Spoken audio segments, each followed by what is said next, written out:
ఊళ్ళల్లో ముచ్చట్లు ఎట్లుంటాయంటే ఈ ఈ ఇంటి పక్కనామెకు ఆ ఇంటి పక్కనామెకు చిన్న గొడవ జరిగిందనుకో.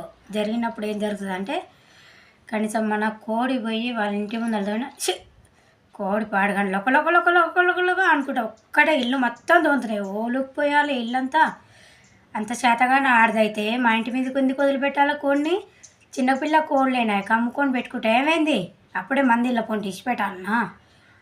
ఏమంటది అతల పక్క అంటే కుక్క అయితే ఆగిలి మొత్తం దుక్కు దుక్కు చేసింది. కుక్క పాడుగాను ఆలిలా పొంటి కట్టేసుకున్నానికి కుక్కల్ని మా ఇంటి వదిలిపెడుతురు ఎందుకో? మా ఇల్లంతా ఆగం చేస్తానుకా ఆలిల్లు లాగా మా ఇల్లు సంసారం కాదనుకుంటురేమో. కుక్క పాడుగాను ఒక్కటే ఇంట్లోనే ఉంటుంది కుక్క. 24 గంటలు ఎంత ఎల్లగొట్టినా పోదు కుక్క పాడుగాను. ఏం చేయాలి? ఊకి ఊకి మా కేష్టకు వస్తుంది.